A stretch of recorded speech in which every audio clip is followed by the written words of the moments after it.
Bismillahirrahmanirrahim. Assalamualaikum warahmatullahi wabarakatuh. Alhamdulillahi rabbil alamin. Wassalatu wassalamu ala asrafil anbiya'i wal mursalin. Wa ala alihi wa ashabi rasulillahi ajma'in. Rabbi israhli sadri wa yassir li amri.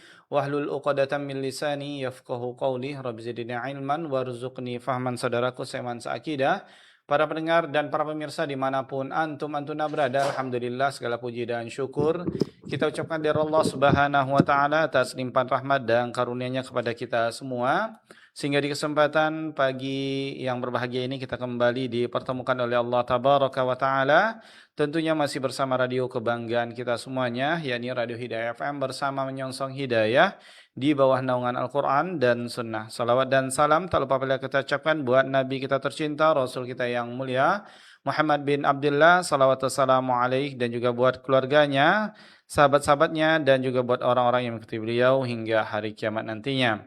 Baik, khotul iman, azanillahu wa iyyakum, para pemirsa dan para pendengar yang semoga senantiasa dirahmati dan diberkahi oleh Allah Tabaraka wa Ta'ala. Seperti biasa di pagi Rabu ini, setiap Ramadan ya, insyaallah ta'ala kita akan kembali melanjutkan kajian ilmiah Islam yang kita siarkan secara langsung dari studio Radio Hidayah bersama guru kita Ustaz Jeffrey Halim LCM Hafizahullah, yang mana alhamdulillah dengan izin Allah Subhanahu wa taala Al-Ustaz telah bersama kita di studio di kesempatan yang berbahagia ini. Dan seperti biasa, ikhwatal iman, azinallahu wa iyyakum, dimanapun antuna berada, yang semoga senantiasa dirahmati dan diberkahi oleh Allah Tabaraka wa Ta'ala. Di akhir kajian nanti kita buka Q&A, yang mana antuna bisa bertanya secara langsung dengan menghubungi kami di 08117530.000, ataupun juga bisa layangkan pertanyaan melalui pesan singkat di 0811754544, baik SMS maupun WhatsApp. Baik sahabat hidayah dimanapun antuna berada, yang semoga senantiasa dirahmati dan diberkahi oleh Allah Tabaraka wa Ta'ala. Sebelum kita mulai acara kita di kesempatan yang berbahagia ini, terlebih dahulu ana Rudi Abu Muawiyah menyapa Ustaz di kesempatan yang berbahagia ini. Nah, Assalamualaikum warahmatullahi wabarakatuh Ustaz. Waalaikumsalam warahmatullahi wabarakatuh. Kaifa halukum Ustaz? Alhamdulillah bikhair. Hayakallah. Sehat ya? Alhamdulillah Ustaz, sehat Ustaz. Barakallahu fiik. Fikum barakallah Ustaz. Tetap semangat ya Ustaz ya di Ramadan ini 14 ya. Alhamdulillah ya Ustaz ya. Baik, khotul iman, azanallahu wa iyyakum, para pemirsa dan para pendengar yang semoga senantiasa dirahmati dan diberkahi oleh Allah Subhanahu wa taala. Kita lanjutkan bahasan dari kitab Matan Abi Suja, yang mana bahasan subjudul kita di pagi hari ini yakni dengan bahasan syarat jual beli. Nah, syarat jual beli yang insyaallah taala di kesempatan ini akan kita bahas sampai waktu yang insyaallah dimudahkan oleh Allah Tabaraka wa Ta'ala. Baik, langsung saja kepada Ustaz, kami persilakan, falyatafaddal mashkura. Bismillahirrahmanirrahim. Alhamdulillah. Hamdan yuwafi ni'amahu wa yukafi mazida. Ya Rabbana lakal hamdu kama yanbaghi li jalali wajhika wa 'azimi sultanik. Asyhadu an la ilaha illallah wahdahu la syarika lah. Wa asyhadu anna Muhammadan abduhu wa rasuluh. Rabbi israh li sadri wa yassir li amri. Wahlul 'uqdatan min lisani yafqahu qawli. Allahumma zidna ilman warzuqna fahman. Allahumma 'allimna bima yanfa'una wanfa'na bima 'allamtana innaka ala kulli syai'in qadir. Allahumma ya hayyu ya qayyum birahmatika nastaghith fa aslih lana sya'nana kullah wa la takilna ila anfusina tarfata 'ain. Kaum muslimin dan muslimat, para pemirsa dan pendengar dimanapun antum dan antuna berada, yang semoga senantiasa dirahmati dan diberkahi oleh Allah Subhanahu wa Ta'ala. Bersyukur kita kepada Allah Azza wa Jal atas segala limpahan nikmat karunia anugerah yang telah Allah berikan kepada kita, sehingga di hari ini Allah Subhanahu wa Ta'ala masih memberikan kesempatan, kesehatan, kekuatan kepada kita untuk mengisi hari-hari Ramadan kita dengan ketaatan kepada Allah Subhanahu wa Ta'ala, termasuk di antaranya adalah menuntut ilmu syar'i. Semoga menjadikan ilmu yang bermanfaat dan juga Allah berikan kemudahan kepada kita untuk senantiasa mengamalkannya. Amin ya rabbal alamin. Salawat dan salam semoga senantiasa tercurah kepada baginda Rasulullah sallallahu alaihi wasallam. Allahumma salli ala Muhammad wa ala ali Muhammad. Semoga salawat dan salam tersebut juga tercurah kepada keluarga beliau, kepada istri-istri beliau ummahatul mukminin, kepada anak-anak beliau, kepada para sahabat radhiyallahu anhum ajma'in, dan orang-orang yang senantiasa istiqomah di dalam mengikuti sunnah-sunnah Nabi Muhammad sallallahu alaihi wasallam ila qiyamis sa'ah. Kaum muslimin dan muslimat yang dimuliakan oleh Allah Subhanahu wa taala, kita lanjutkan membaca kitab Matan Abi Syuja', sebuah kitab fikih bermadzhab Asy-Syafi'i, buah karya daripada Syekh Ahmad bin Al-Husain bin Ahmad Al-Asfahani, yang lebih dikenal dengan Al-Qadi Abu Syuja'. Ini merupakan bab yang terakhir di kitab beliau tentang Kitabul Buyu', jual beli. Ya, kita sudah pelajari pada pertemuan yang lalu muqaddimah sesuai ilmu dan waktu, kemudian jenis-jenis jual beli. Ya, yang pertama yang beliau sebutkan jual beli yang disaksikan, ya, ain musyahadah, ini boleh. Ya, ini yang sering kita jalankan, jual beli seperti ini. Jadi di antara penjual dan pembeli saling bertemu, kemudian barangnya juga ada di situ. Jadi mereka melakukan transaksi tawar-menawar tentang masalah itu. Nah, ini disebut dengan bai'u aini musyahadah. Kemudian yang kedua, jual beli sesuatu yang ditentukan pada tanggungannya. Jadi sifatnya, kemudian juga ciri-cirinya, ya. Nah, ini jual beli juga dibolehkan kalau memang seandainya ciri-cirinya itu barang tersebut seperti kadarnya, kemudian juga bentuknya, kemudian juga mungkin mereknya itu jelas.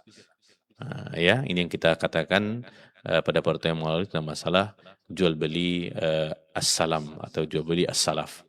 Jadi bayar dahulu cash, kemudian nanti barangnya diserahkan sesuai dengan kesepakatan, bisa sebulan yang akan datang atau 2 bulan yang akan datang.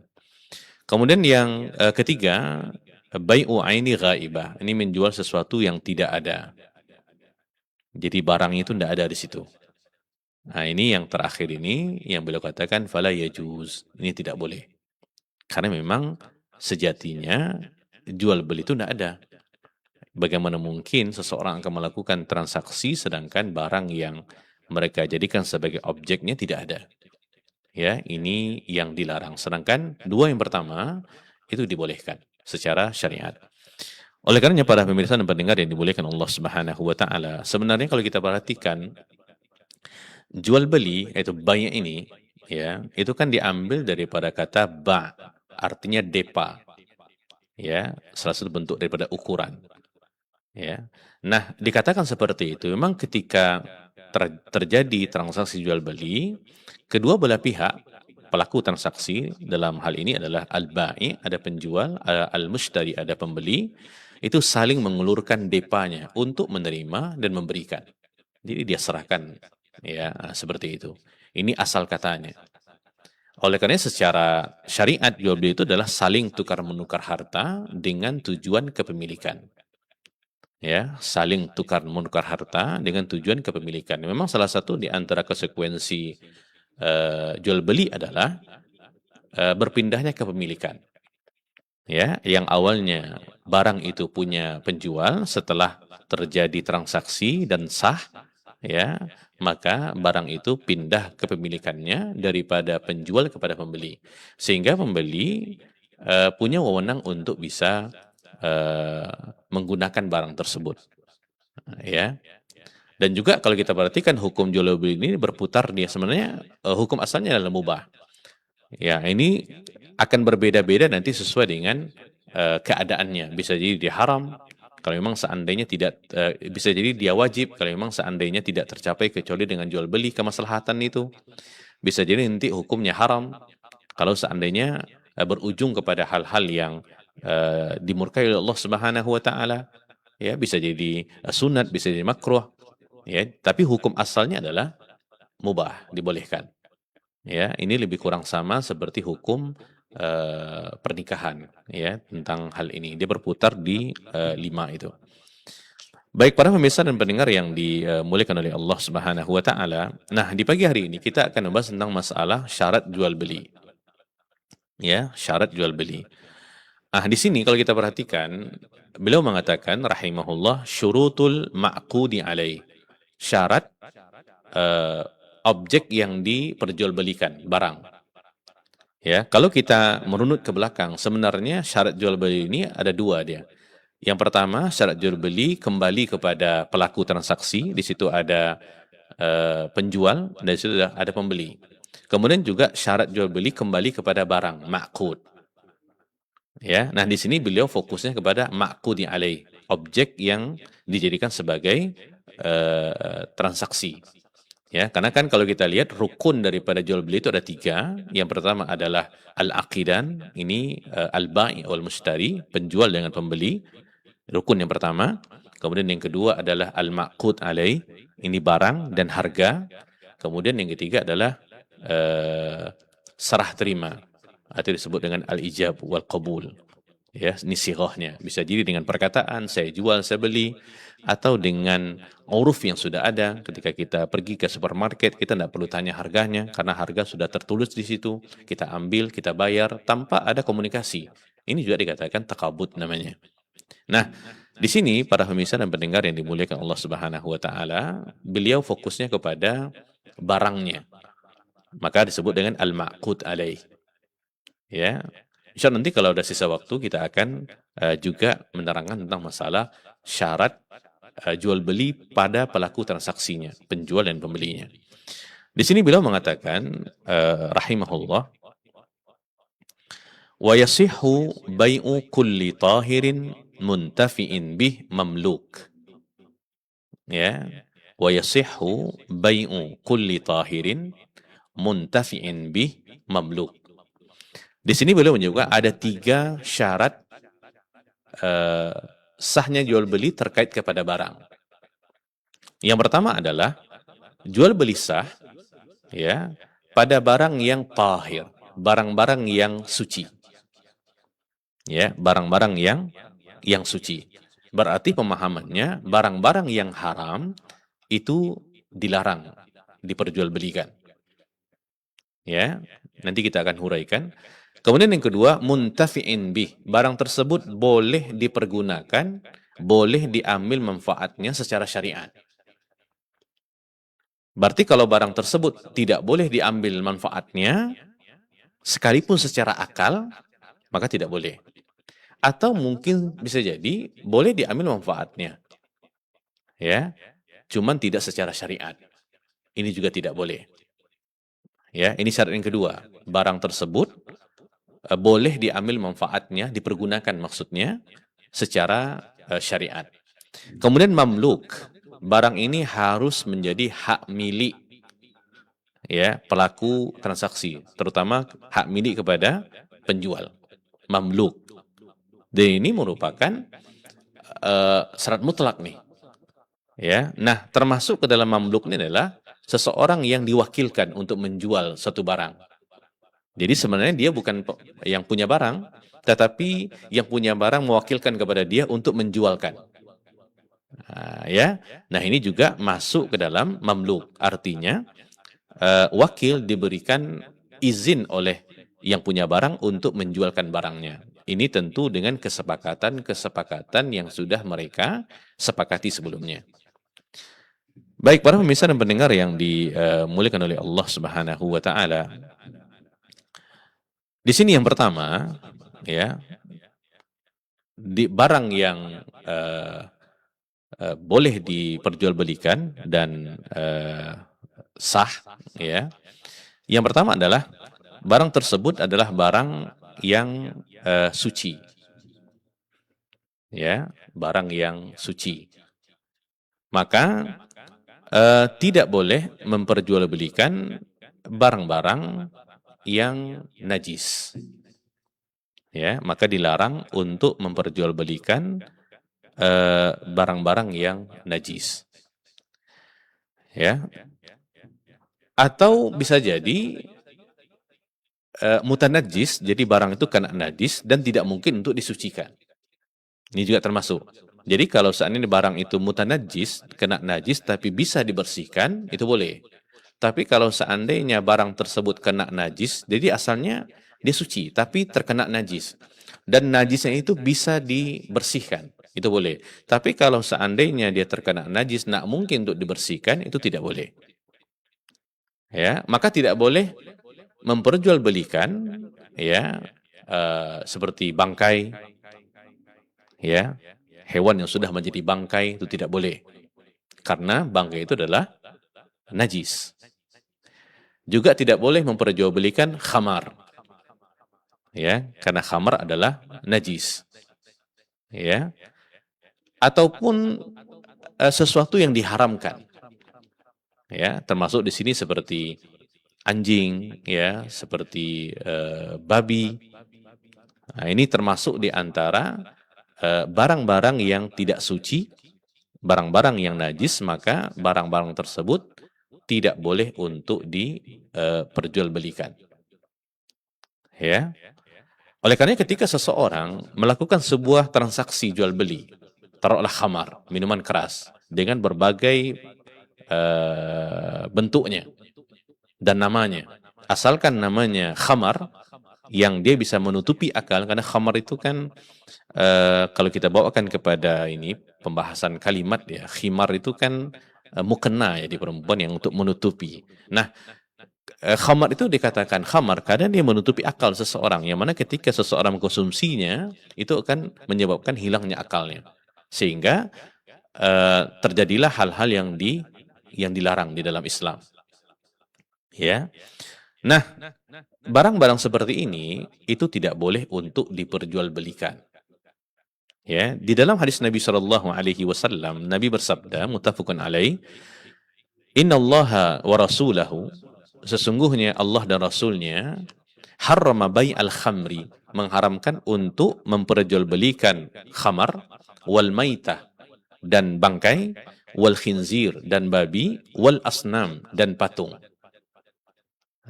Ya, nanti sebenarnya asnam ini masuk yang kedua sebenarnya. Ya.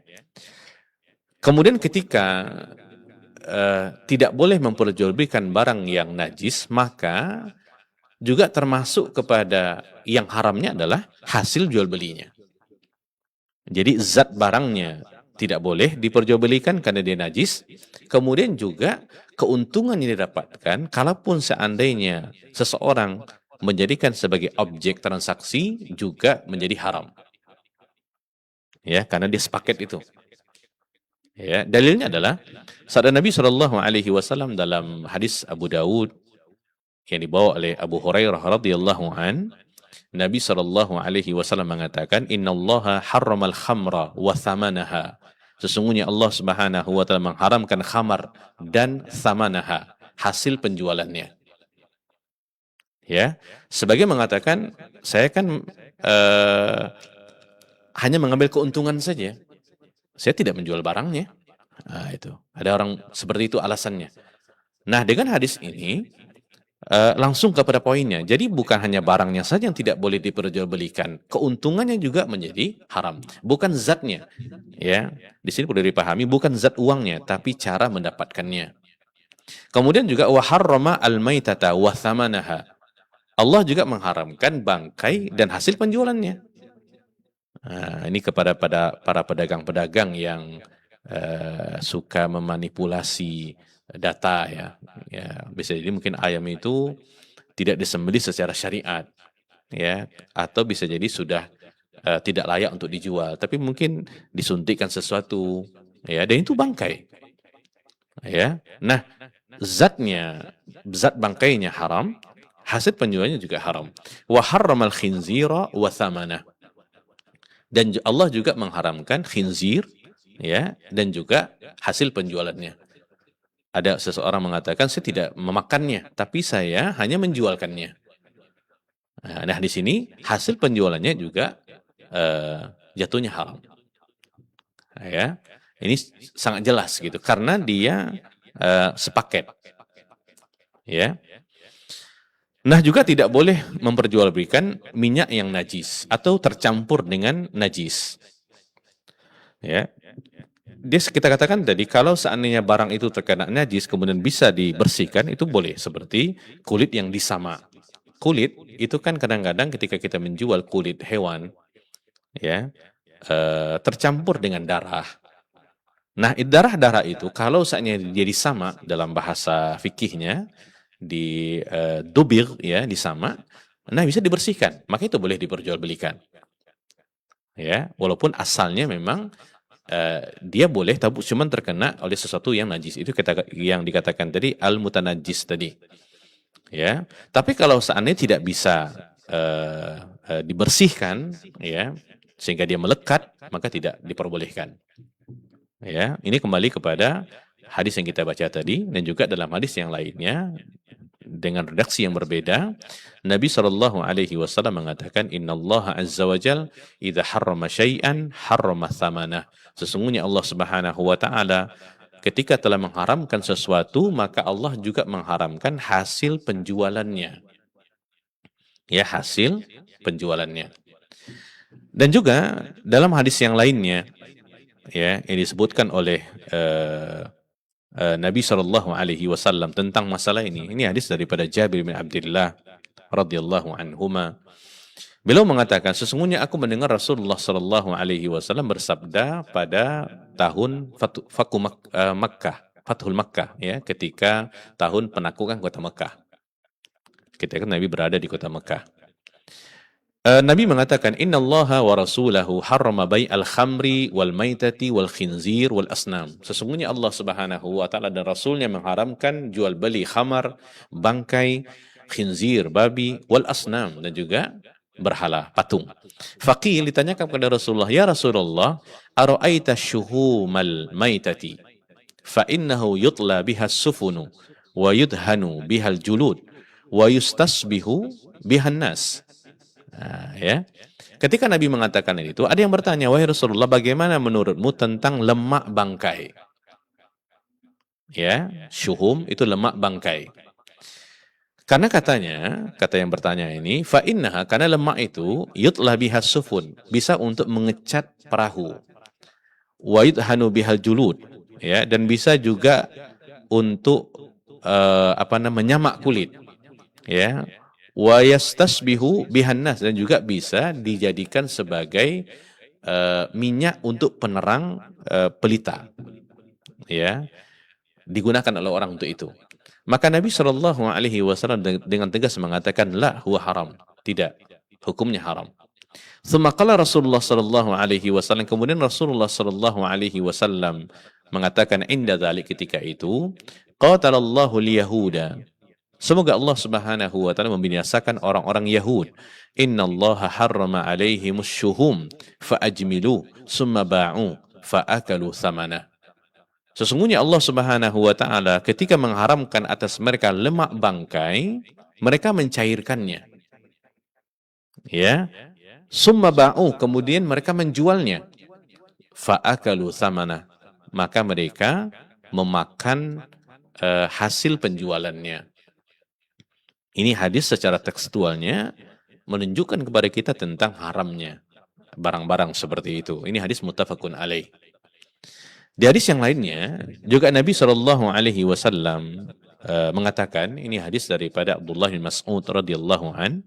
Beliau mengatakan, anna Rasulullah Shallallahu Alaihi Wasallam, bahwasanya Rasulullah Shallallahu Alaihi Wasallam naha an thamanil kalbi wa mahril baghi wa hulwanil kahin.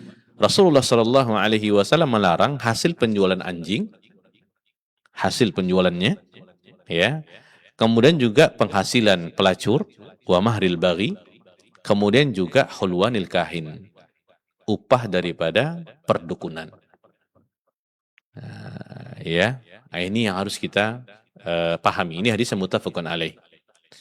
Oleh karenanya, menjual sesuatu yang ghairu tahir, yang tidak suci, najis, atau sesuatu yang mutanajis dan tidak bisa dibersihkan, maka ini adalah diharamkan. Haram barangnya, juga haram hasil penjualannya. Baik, kemudian yang kedua, beliau mengatakan muntafa'in bih. Nah, ini boleh untuk digunakan secara syariat. Ya. Jadi sebenarnya ada juga di antara barang-barang ini dia ada manfaatnya. Cuman tidak boleh dimanfaatkan secara syariat. Artinya kalau dibolehkan untuk digunakan secara syariat, tidak ada masalah. Ya. Ini contoh seperti alat-alat musik, ya. Ini jelas sesuatu yang diharamkan dan tidak boleh diambil manfaatnya. Ya. Hal-hal seperti ini, ya, itu dilarang di dalam syariat. Ya, untuk seseorang memperjualbelikan itu, atau dia menjual patung, yang mana patung ini menjadi objek untuk orang mengibadahinya. Ya, karena ini sudah masuk ke dalam ranah saling tolong-menolong di dalam sesuatu yang dimurkai oleh Allah Subhanahu wa taala. Itu tidak boleh. Ya.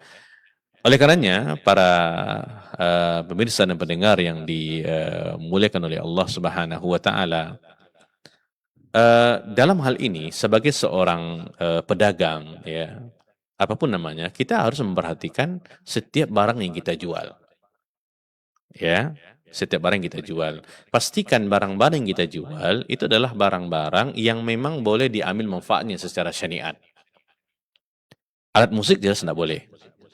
Buku-buku yang isinya kesesatan tentang masalah perdukunan, tentang masalah pemikiran-pemikiran yang menyimpang, ya, secara akidah, secara manhaj, ya, buku-buku yang merusak akhlak dan moral generasi bangsa, itu tidak boleh.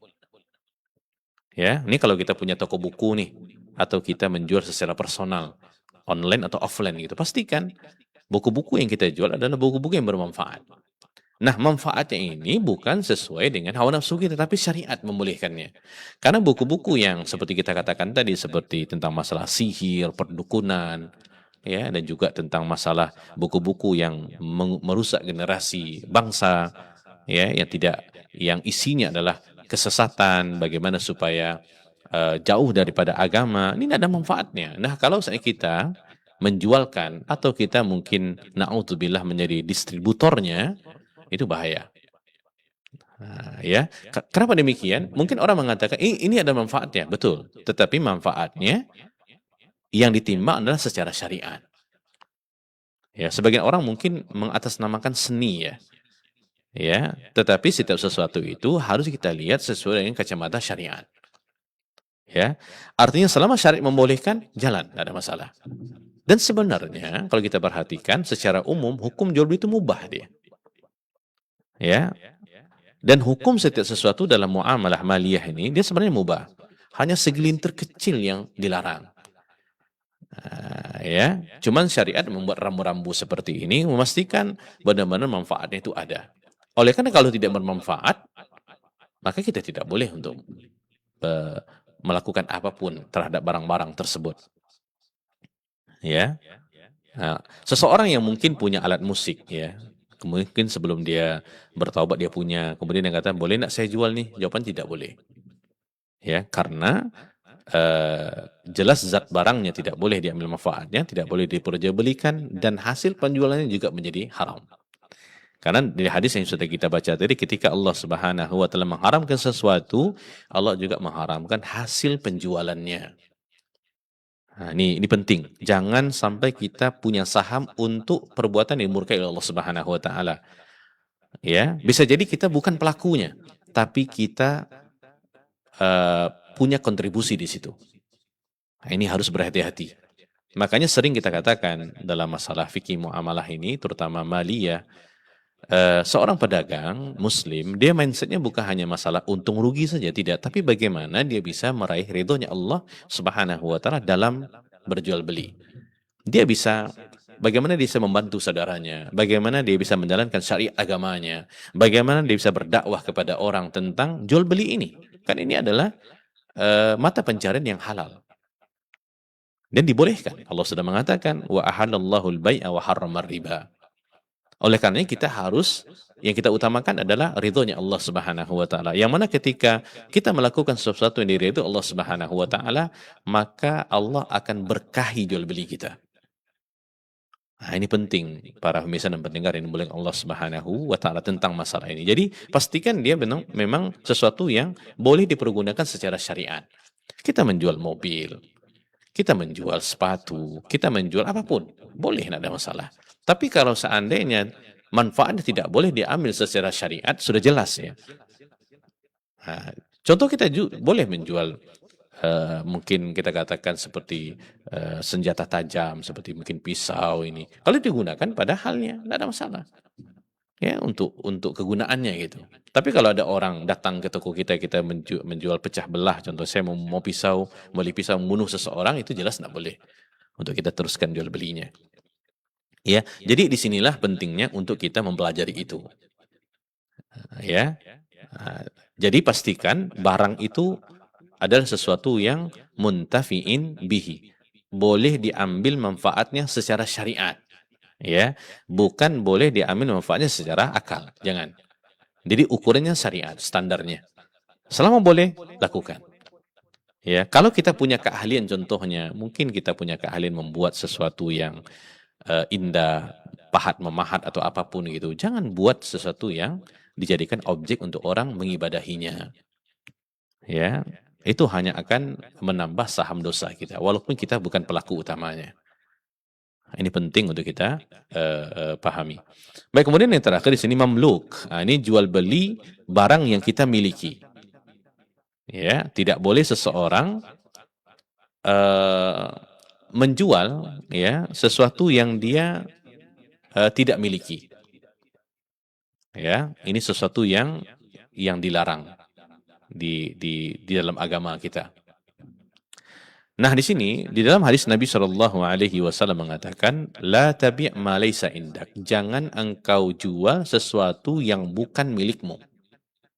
Jangan engkau jual sesuatu yang bukan milikmu. Ya.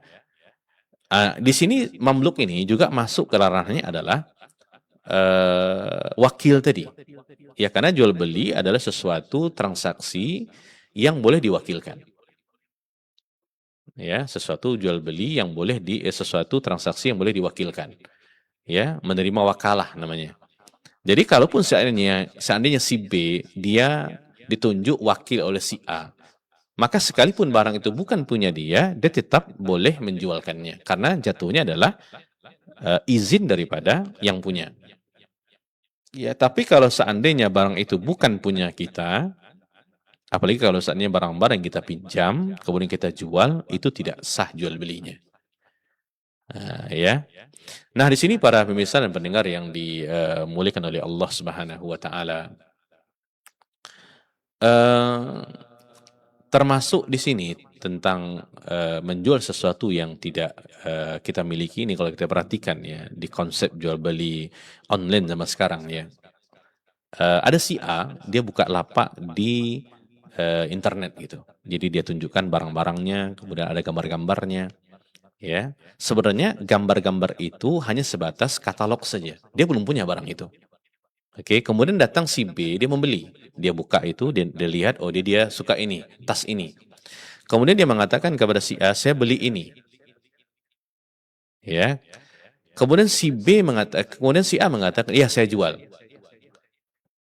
Nah, sebenarnya barang itu belum ada pada si A sebagai seorang penjual. Dia hanya sebatas menampakkan katalog saja. Ya. Sehingga ketika si A memesan kepada yang punya, ya, orang yang punya, kemudian langsung barang tersebut dia kirim daripada orang yang punya kepada si B, tanpa dia melihat secara jelas barang tersebut, itu tidak boleh. Itu yang sistem seperti ini, para pemirsa itu banyak terjadi di dunia jual beli online ini. Jadi bolehnya bagaimana? Si A ini dia beli dulu barang tersebut sampai ke dia lihat dulu ini barang ini sesuai tidak dengan kesepakatan dengan si B tadi, jumlahnya, kemudian juga warnanya, ciri-ciri detailnya, ya. Nah, kalau saat ini sudah sampai ke si A, dan barang itu memang sudah sesuai yang dipesan, maka dia baru boleh mengirimkan kepada si B. Dia tidak boleh direct daripada yang punya langsung kepada si B, sedangkan dia yang menjualnya, itu tidak boleh. Untuk menghindari supaya tidak terjadi gharar. Gharar ini adalah penipuan-penipuan gitu. Sehingga nanti ketika si B menerima barang, yang dia terima tidak sesuai dengan permintaan. Padahal dia sudah meminta itu kepada si A sebagai penjual. Nah, ini yang harus kita perhatikan para pemirsa dan pendengar yang dimuliakan Allah Subhanahu wa taala, hal-hal seperti ini. Nah, ya, ini masuk ke dalam ranah jual beli yang ghairu musyahadah namanya. Bai'u ghaibah. Barang itu tidak ada.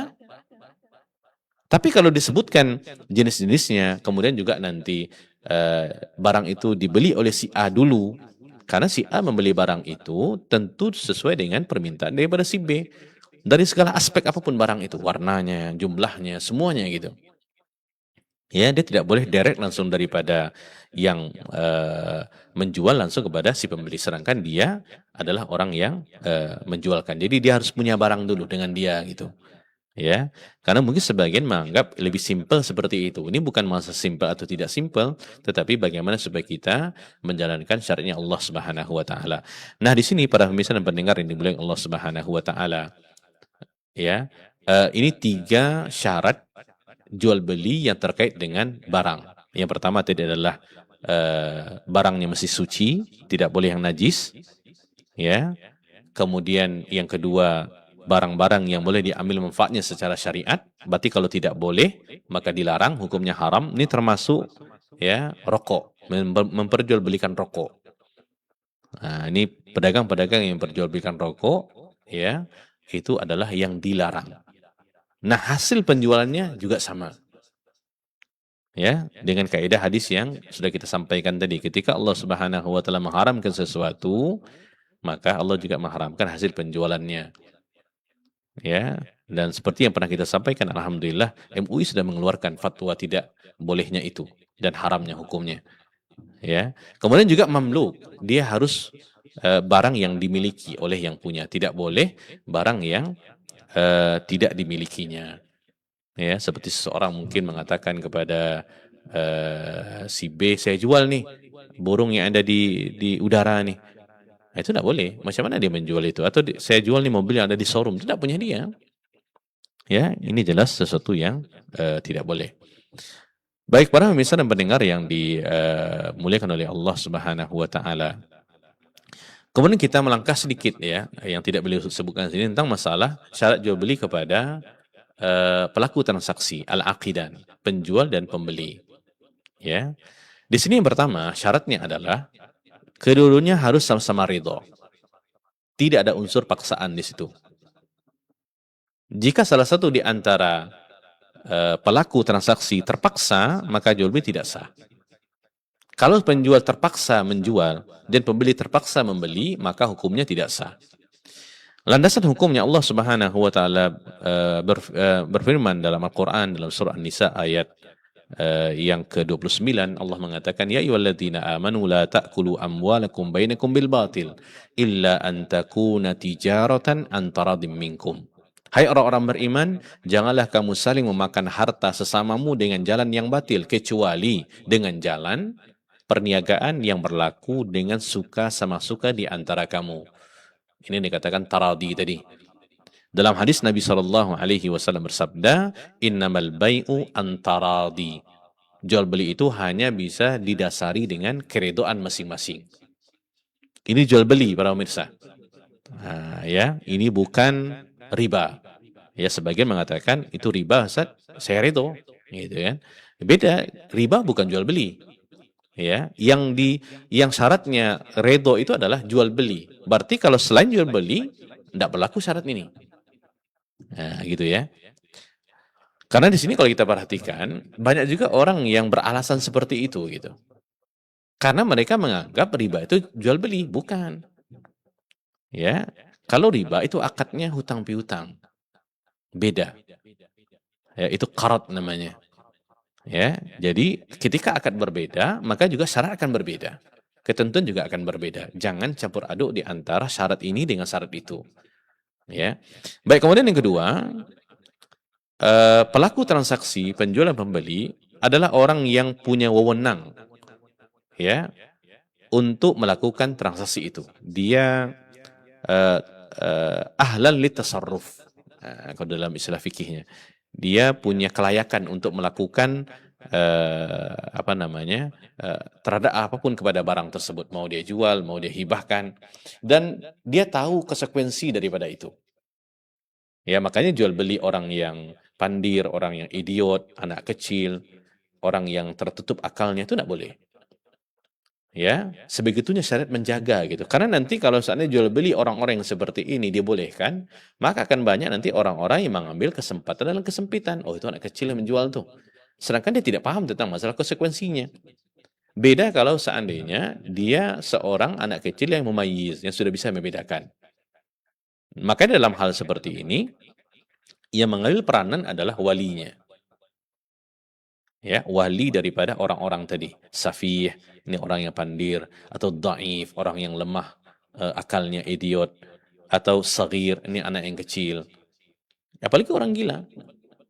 Ya, mereka tidak boleh melakukan transaksi apapun karena mereka bukan orang yang layak untuk melakukannya. Ya. Makanya kepada wali-wali anak yatimnya yang diamanahkan harta, maka mereka tidak boleh semau-maunya memberikan wewenang kepada anak di bawah usia untuk melakukan apapun terhadap barang-barang dia, walaupun itu punya dia. Ya, maka dalam ayat dalam Quran Allah Subhanahu wa taala mengatakan, "Wabtalul yatama hatta idza balagun nikah fa in anastum minhum rusydan fadfa'u ilaihim amwalahum." Jelas gitu. Ya. Dan Allah mengatakan, dan ujilah anak yatim itu sampai mereka cukup umur untuk kawin. Kemudian jika menurut pendapat mereka telah cerdas, pandai memelihara harta, maka Allah mengatakan, fadfa'u ilaihim amwalahum. Serahkanlah kepada mereka harta-harta mereka. Jadi diberikannya bukan begitu saja, tapi diuji dulu, uji kelayakan. Tahu tidak dia? Mana tahu nanti dia gunakan untuk sesuatu yang tidak jelas. Atau dia pergunakan ya untuk sesuatu transaksi yang diharamkan. Sehingga timbul kerusakan-kerusakan, kemudian juga mudarat-mudarat yang ada dalam hal itu. Ini jelas dilarang. Oleh karenanya, orang-orang yang seperti ini yang mengambil peranannya adalah walinya. Ya, yang mengambil peranannya di sini adalah walinya. Ya. Kemudian juga kalau kita perhatikan tadi, yang ketiga, ya, ini sama dengan mamluk tadi. Ini kan lebih kepada bisa dua ya, kepada transaksi atau kepada barangnya. Dia mesti menjual sesuatu yang punya dia sendiri. Dia tidak boleh menjual yang punya orang. Kecuali memang dia sudah diwakilkan untuk boleh menjualkannya. Ya, ini di antara syarat jual beli, ada yang kembali kepada pelaku transaksi al-aqidan, penjual pembeli, ada juga yang kembali kepada ma'qud alaih yang beliau sebutkan di sini rahimahullah, yaitu kepada barang objek transaksinya. Nah, untuk objek ini yang sudah kita pelajari tadi yang beliau sebutkan, yang pertama, sah jual beli barang-barang yang suci, tidak najis. Sah jual beli barang-barang yang boleh diambil manfaatnya secara syariat. Kemudian sah jual beli barang-barang yang dimiliki oleh penjual. Nah, di sini beliau mengatakan di akhir pembahasan, wala yasihu bai'u aini najisah, ainin najisah. Maka tidak boleh menjual sesuatu zat yang najis. Seperti khamar tadi, ya, atau menjual darah yang mengalir, ya itu tidak boleh karena itu jelas sesuatu yang najis. Dan juga wala mala manfaata fi, juga tidak boleh memperjualbelikan sesuatu yang tidak ada manfaatnya. Ya, sedangkan barang yang ada manfaatnya tidak secara syariat tidak boleh, apalagi yang tidak ada manfaatnya sama sekali. Ini seperti hewan-hewan yang buas ya, seperti kalajengking, ya, seperti mungkin serangga-serangga. Ya, memang kalau kita perhatikan aneh ya, ada orang yang memperjualbelikan itu. Bahkan bukan dia perjualbelikan, bahkan dia jual untuk dimakan gitu. Padahal masih banyak lagi hewan-hewan yang sudah jelas keharamannya. sudah jelas kehalalannya untuk bisa kita konsumsi. Tapi itulah manusia gitu, suka nyerempet kepada hal-hal yang tidak jelas. Entah untuk tujuan-tujuan tertentu kita tidak tahu ya, tapi ini tentang masalah sesuatu yang kita konsumsi. Dan sesuatu yang kita makan itu berdampak kepada kita. Ibadah kita, semangat kita beribadah kepada Allah Subhanahu wa taala, keberkahan dan seterusnya gitu. Ya. Tapi kalau saya kita membeli contoh serangga lah dengan tujuan untuk penelitian.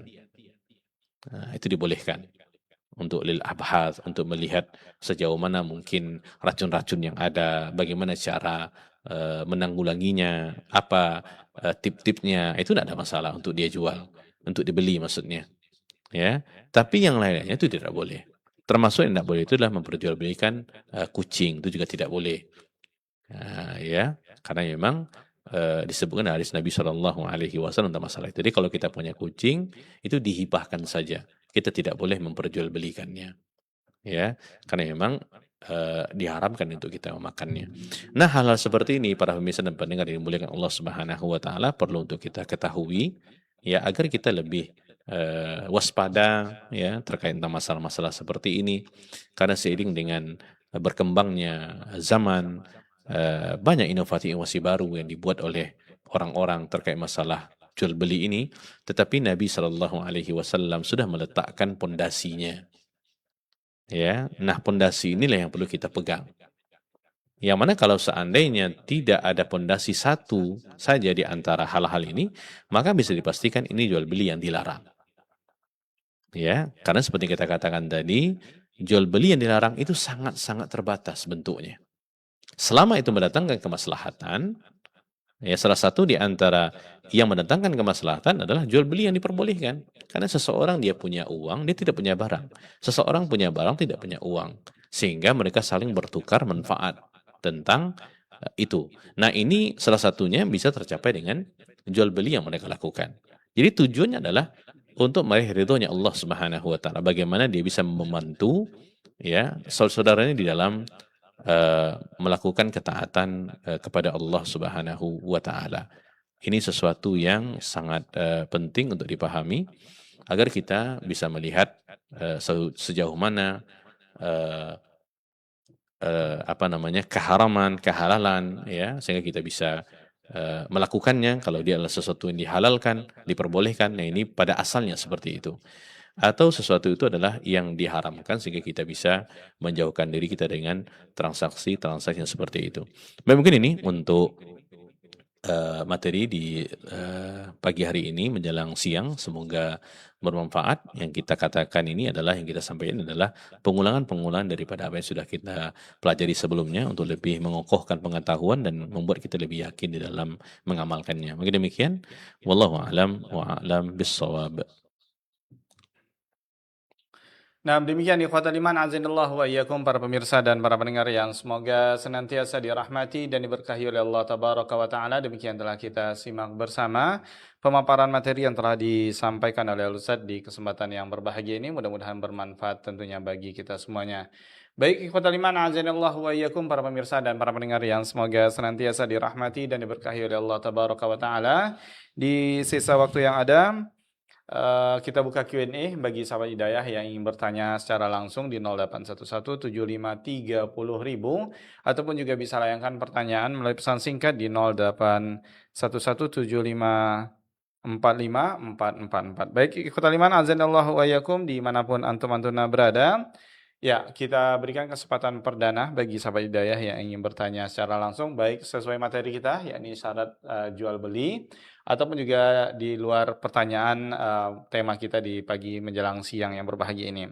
Baik, sambil menanti nih Ustadz, coba kita angkat pertanyaan dari Abdullah di Kubang dari pesan singkat. Assalamualaikum warahmatullahi wabarakatuh Ustadz. Waalaikumsalam warahmatullahi wabarakatuh. Kalau kita rencana safar dalam bulan Ramadan ini dan berencana mengambil rukhsah tidak puasa, apakah kita tetap sahur dan membatalkan ketika sudah dalam safar atau dari awal tidak puasa? Mohon nasihat Ustaz, jazakumullahu khairan. Naam, Ustaz.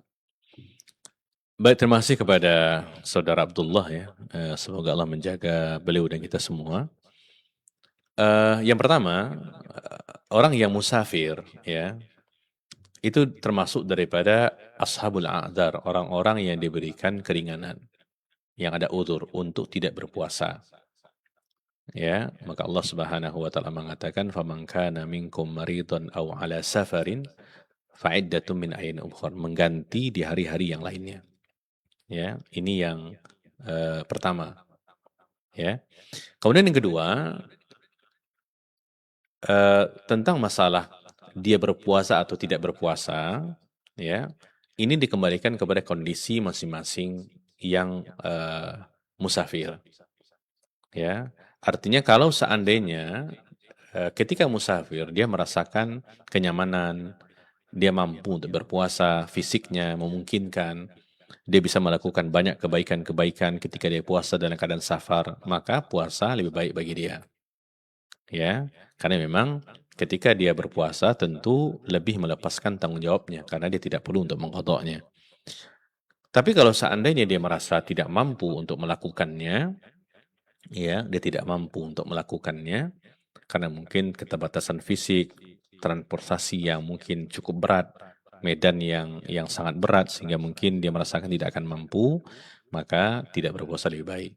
Nah, kalau seandainya dia ingin safar, ya, kemudian dia sudah berniat untuk tidak berpuasa, ya, maka dia tidak perlu untuk makan sahur dan berniat untuk puasa besoknya. Ya, tidak perlu untuk dia sahur kemudian dia niat puasa, padahal dia sudah berniat nanti tidak akan berpuasa. Ya, jadi kalau seandainya memang sudah seperti itu keadaannya, dia sudah berniat safar dan dia berniat untuk tidak puasa, maka dia tidak perlu untuk berniat di malam harinya dan dia tidak perlu makan sahur. Cuman yang perlu kita pahami adalah ketika kita masih di tempat kita tidak boleh menampakkan itu kepada orang bahwasanya kita makan, kita akan safar itu. Jangan. Ya, ini untuk menjaga hal-hal tidak diinginkan. Ya. Tapi kalau saat ini kita berniat puasa nih, safar, kemudian dalam perjalanan kita merasa berat sehingga kita harus membatalkannya, maka kita harus berniat dan makan sahur di malam harinya. Ya, tapi kalau seandainya tidak seperti yang dikatakan tadi, maka kita tidak perlu melakukan itu. Ya, nah ini dikembalikan kepada masing-masing. Cuman memang kita tidak boleh menampakkan itu. Sehingga nanti ketika pagi itu mau pergi kita sarapan dulu di depan rumah lah atau apa gitu kan, itu tidak boleh. Ya, karena kita juga harus menjaga hal-hal yang dikhawatirkan akan muncul daripada hal itu. Ya, baik, mungkin demikian. Mudah-mudahan bisa dipahami oleh yang bertanya. Wallahu a'lam wa a'lam bissawab. Nah, terima kasih jawaban dan nasihat dari Ustaz. Mudah-mudahan dapat dipahami oleh sahabat hidayah, terkhusus Abdullah yang berada di Kubang. Baik Ustaz, kita coba angkat penelpon di kesempatan yang berbahagia ini. Nah, halo, Assalamualaikum. Halo, Assalamualaikum. Waalaikumsalam. Dari siapa di mana Ibu? Dari hamba Allah di Kulim. Ya, silakan dengan pertanyaannya. Gini Ustaz, Assalamualaikum. Ya Ustaz, kalau bulan puasa ini apa boleh potong rambut kalau perempuan Ustaz? Baik, itu saja Ibu. Ya, itu aja Ustaz. Ya, Assalamualaikum warahmatullahi wabarakatuh. Waalaikumsalam warahmatullahi wabarakatuh. Nah, Ustaz. Ya, terima kasih kepada Ibu ya yang sudah bertanya terkait tentang masalah hukum memotong rambut di bulan Ramadan. Ya, kalau hukum memotong rambut secara umumnya dibolehkan. Ya, tidak ada masalah karena memang tidak juga kaitannya dengan puasa kita. Ya, bukan termasuk juga perkara yang membatalkan puasa. Nah, cuman kalau untuk perempuan yang harus diperhatikan adalah sebaiknya mereka membiarkan rambutnya. Ya, kalau seorang perempuan memotong rambutnya dengan tujuan untuk diperlihatkan atau untuk tampil cantik menawan, ya, bukan di depan suaminya, itu jelas dilarang. Ya, karena memang untuk wanita ada hukum khusus gitu, karena rambut termasuk auratnya. Tapi kalau seandainya dia memotongnya karena mungkin dia susah untuk memeliharanya, menjaganya, kemudian juga mungkin biaya untuk menjaganya cukup besar, kerambatnya lah, inilah itulah segala macam ya, maka tidak ada masalah untuk memotongnya. Atau mungkin ada penyakit sehingga terpaksa untuk dipotong juga tidak ada masalah. Ya, ini beda kalau laki-laki Ya, kalau laki tentu rambut bukan termasuk auratnya. Tapi kalau ibu tanyakan terkait puasa tidak ada masalah karena memang tidak ada kaitannya juga dengan pembatal-pembatal puasa. Jadi dibolehkan. Ya, mungkin demikian ibu. Mudah-mudahan bisa bermanfaat. Wallahu a'lam. Wa a'lam bissawab. Nah, terima kasih jawaban dan nasihat dari Ustaz. Mudah-mudahan dapat dipahami oleh ibu yang bertanya, yang berada di Kulim ya, yang bertanya di kesempatan yang berbahagia ini. Baik, selanjutnya kita beralih ke penelpon kembali nih Ustaz. Ini ada penelpon yang coba ingin bertanya secara langsung. Halo, Assalamualaikum. Waalaikumsalam warahmatullahi wabarakatuh. Dari siapa di mana Saya Ibu? karena hamba Allah di Pekanbaru, Baik, Ustaz. silakan dengan pertanyaannya. Saya mau bertanya, anak saya umur 6 tahun sering mengajak saya, ibu mau sholat berjamaah gitu kan. Terus saya memposisikan diri saya, anak saya perempuan, umur 6 tahun. Terus saya memposisikan seperti menjadi imam biasa. Apakah diri saya ini sah untuk berimam seperti itu? Sementara saya tahu dia belum berwuduk benar, belum tahu apa-apa gitu. Atau apakah saya hanya menyuruh dia untuk mengikuti gerakan-gerakan saya? Mana yang betulnya, Ustaz? Terus yang kedua, Ustaz, di saat imam rukuk lama, kita sholat tuh ucapan apa yang terbaik? Kita ucap berbanyak saat rukuknya lama gitu. Apakah boleh saya banyak bersalawat? Itu aja, Ustaz. Baik. Assalamualaikum. Waalaikumsalam warahmatullahi wabarakatuh. Nah, Ustaz.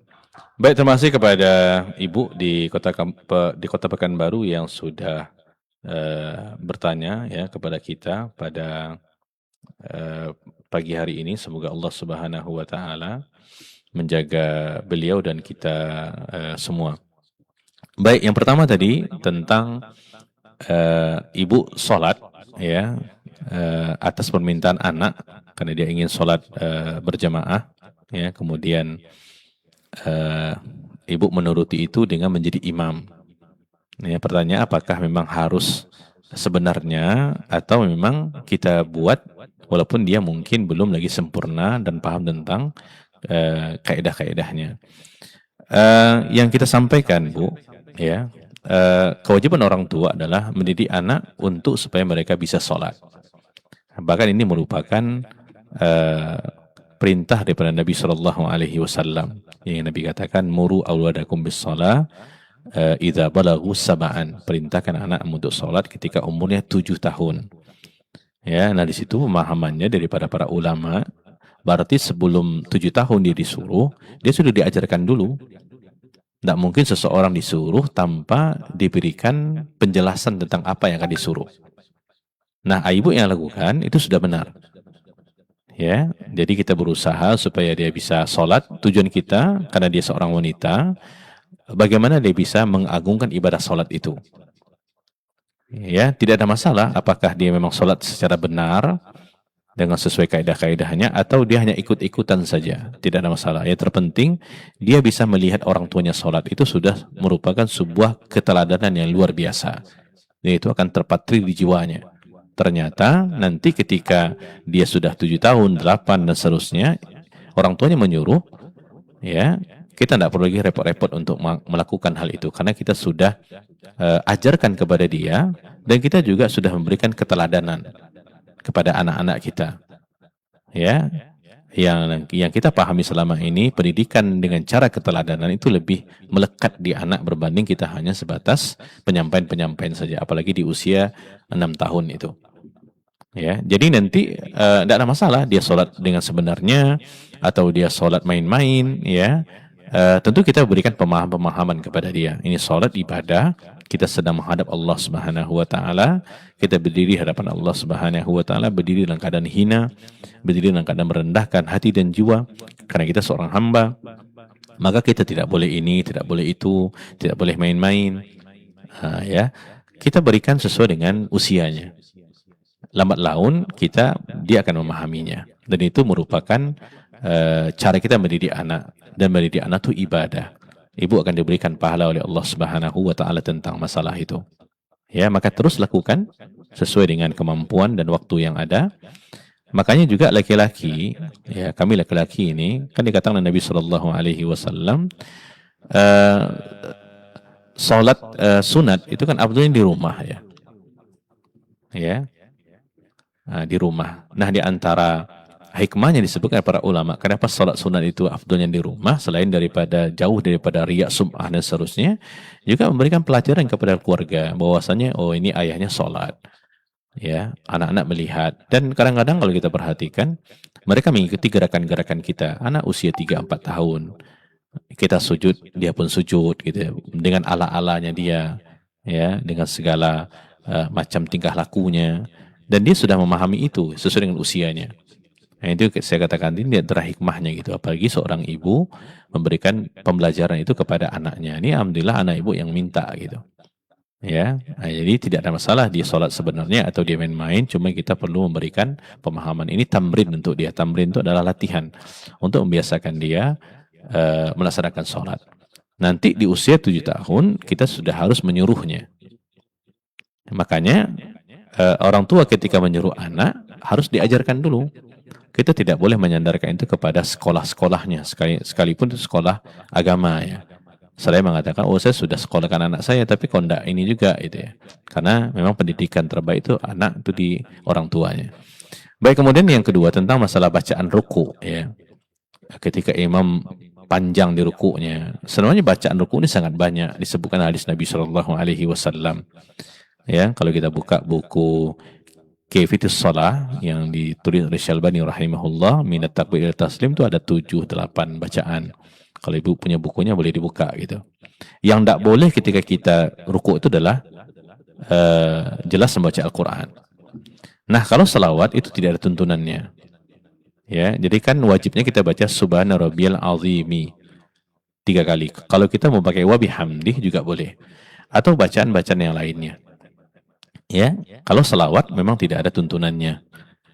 Bukan bacaannya bukan salawat yang salah, tapi tempat membaca yang tidak tepat gitu. Ya, juga tidak boleh membaca Al-Quran di situ. Ya, saking lamanya gitu. Jadi kita perbanyak saja bacaan yang kita hafal gitu. Ya, sehingga nanti kita tidak termenung, yang kita tidak lebih khusyuk, sehingga ketika kita membaca sesuatu yang kita pahami, ya kita paham, harus memahami makna Subhana Rabbil Azim itu apa sebenarnya. Sehingga itu membuat kita dapat menyingkronkan di antara lisan dan juga hati kita ketika kita memahami makna-makna yang ada.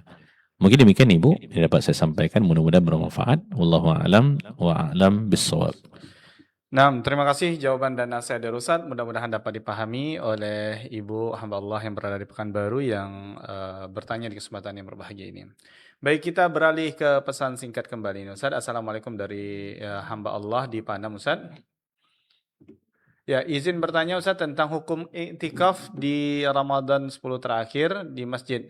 Apakah jika di pertengahan iktikaf kita tidak mampu iktikaf, kita batal? Dan bagaimana jika iktikaf cuma malam saja Ustaz? Kemudian bagaimana memahami tentang iktikaf Ustaz? Mohon nasihat Ustaz, jazakumullah khairan. Nah, Ustaz.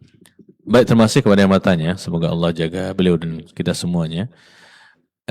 Ya, iktikaf ini merupakan ibadah yang mulia dan Nabi SAW semasa hidup beliau SAW senantiasa beriktikaf. Ya, bahkan di tahun terakhirnya beliau beriktikaf 20 hari ya. Jadi ini merupakan sunnah Nabi SAW bagaimana seseorang bisa memutuskan interaksinya dengan makhluk, fokus kepada Al-Khaliq, kepada Allah Subhanahu wa Ta'ala dengan melakukan berbagai ketaatan yang Allah perintahkan kepada kita. Ini hakikat daripada iktikaf. Jadi hukumnya disyariatkan, terutama di waktu-waktu yang dianjurkan seperti bulan Ramadan. Ya. Nah, disebut oleh para ulama tidak ada batasan maksimal dan minimalnya untuk iktikaf. Ini terpulang kepada niat masing-masing.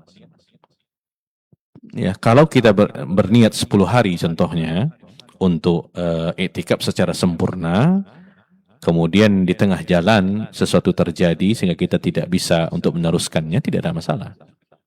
Ya, kita batalkan di situ, kemudian nanti kita penuhi hajatnya, ya, urusan mungkin yang tidak bisa ditinggalkan tersebut. Nanti kalau sudah selesai, kita boleh masuk lagi dengan niat yang baru. Ya, jadi tidak ada batasan maksimal dan juga tidak ada batasan minimal. Ya, nah, ini tergantung kepada niat. Kalau kita melihat mungkin kita bisa beriktikaf hanya di malam hari saja karena kesibukan, karena ada sesuatu yang tidak bisa kita tinggalkan, maka tidak ada masalah. Jadi sesuai dengan niatnya. Ya, tidak ada batasan maksimal dan tidak ada batasan minimalnya. Kalau seandainya kita setelah selesai urusan itu sehingga kita tidak lagi, mungkin kita lagi bisa itikaf lagi setelahnya, ya, taruh kita itikaf masuk malam 21. Nanti di malam 25 di pagi harinya kita ada hajat.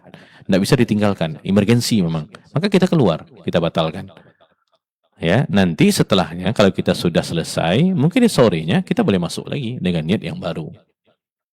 Nah, ya, mau sejam 2 jam tidak ada masalah.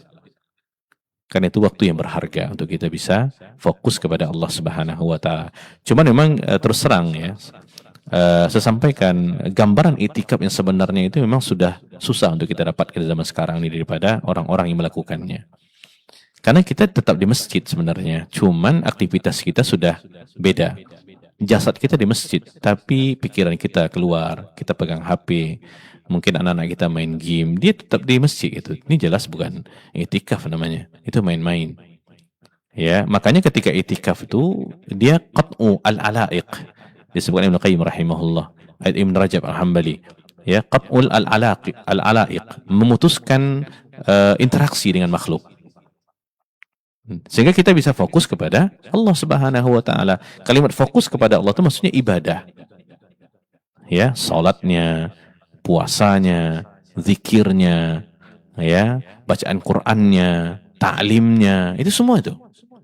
Sehingga kalau kita sibuk dengan HP, kita masih juga mungkin melakukan sesuatu yang tidak seharusnya. Bisa jadi mungkin kita masih melakukan transaksi jual beli. Itu tidak boleh, apalagi kita di masjid. Jual beli tidak boleh di masjid. Ini harus dipahami itu. Jadi saya menasihati kepada diri saya kita semua, sebelum kita melakukan sebuah ibadah yang mulia, apalagi itikaf nih 5-6 hari ke depan, kita harus mengilmui dulu. Sangat banyak kalau kita perhatikan tulisan-tulisan, artikel-artikel daripada guru-guru kita tentang masalah itikaf itu. Kita tahu apa keutamaannya, apa hukumnya, apa hakikatnya. Sehingga ketika kita memutuskan untuk itikaf, kita tahu apa yang perlu kita lakukan. Kita tidak lagi ragu, ini yang boleh, ini tidak boleh. Dan tentu standarnya adalah apa yang telah dicontohkan oleh Nabi SAW, bagaimana beliau beritikaf. Nah, kalau kita mampu, kita jalan. Kalaupun seandainya nanti seperti saya katakan tadi, di pertengahan jalan, kita tidak mampu untuk melakukan, tidak mampu, ini mungkin ada udzur. Yang mana kalau kita keluar, jelas batal itikaf kita. Apalagi kalau seandainya keluar tidak jelas gitu. Ya, maka kita masuk lagi nanti dengan niat yang baru. Tentu kalau di zaman sekarang ada panitia-panitianya yang harus ditaati peraturan-peraturannya. Ini masjid, kita harus menghormati undang-undangnya, peraturan-peraturannya. Sedangkan di rumah pun kita mesti ada peraturannya, lagi rumahnya Allah Subhanahu wa Ta'ala. Dan ketika anak-anak kita ikut i'tikaf, juga ajarkan kepada ada adab di masjid. Tidak boleh seperti ini, tidak boleh seperti itu. Ini rumahnya Allah Subhanahu wa Ta'ala. Mungkin demikian kepada yang bertanya, semoga Allah mudahkan kita untuk menjalankan sunnah Nabi SAW ini sesuai kemampuan. Wallahu a'lam wa a'lam bishawab. Nah, terima kasih jawaban dan nasihat dari Ustaz. Mudah-mudahan dapat dipahami oleh hamba Allah yang berada di Panam yang bertanya di kesempatan yang berbahagia ini. Baik Ustaz, sepertinya itu yang dapat kita ajukan karena keterbatasan waktu kita yang ada di kesempatan yang berbahagia ini. Dan sebelum kita akhiri, mungkin ada sedikit ihtitam dari bahasan kita Ustaz. Nah. Baik. Terkait dengan masalah syarat jual beli ya, ini perkara yang penting karena ini sangat menentukan jual beli kita sah atau tidak sah secara syariat. Sudah seharusnya bagi seseorang yang melakukan transaksi jual beli terkhusus nih kepada para pedagang, apakah skala besar ataupun kecil, menengah ataupun kecil, mereka harus memahaminya. Ya. Dan kita mesti yakin ketika kita menjalankan syariat Allah Subhanahu wa Ta'ala, Allah pasti akan memberikan kemudahan kepada kita. Tentu dalam menjalankan syariat kita harus mengilmui dulu. Sehingga kita tahu apa yang dihalalkan, apa yang diharamkan, apa yang dibolehkan, apa yang dilarang. Ini sangat penting. Supaya kita jangan salah kaprah, justru malah terjerumus ke dalam hal-hal yang dimurkai oleh Allah Subhanahu wa Ta'ala. Mungkin demikian, mudah-mudahan yang kita sampaikan bermanfaat. Mohon maaf kata-kata pada tempatnya. Wassallallahu wasallam ala nabiyina Muhammadin wa ala alihi wa sahbihi wasallim. Wassalamualaikum warahmatullahi wabarakatuh. Waalaikumsalam warahmatullahi wabarakatuh. Jazakallahu khairan, barakallahu fikum. Kita ucapkan pada Ustaz yang telah memberikan tausiahnya di kesempatan yang berbahagia ini. Mudah-mudahan apa yang telah kita simak bersama, baik dari materi dan juga soal jawab, mudah-mudahan bermanfaat tentunya bagi kita semuanya. Baik, khotariman azanillahu wa iyyakum dimanapun antum-antuna berada, yang semoga senantiasa dirahmati dan diberkahi oleh Allah Tabaraka wa Ta'ala. Sampai di sini kebersamaan kita dalam program kajian ilmiah Islam kali ini bersama guru kita Ustaz Jeffrey Halim LCMA Hafizahullah. Mudah-mudahan apa yang telah kita simak bersama mendapat ibrah dan pelajaran dari apa yang telah disampaikan oleh Ustaz di kesempatan yang berbahagia ini. Baik, kita tutup dengan doa kafaratul majelis. Subhanakallahumma wa bihamdika asyhadu an la ilaha illa anta astaghfiruka wa atubu ilaik. Assalamualaikum warahmatullahi wabarakatuh.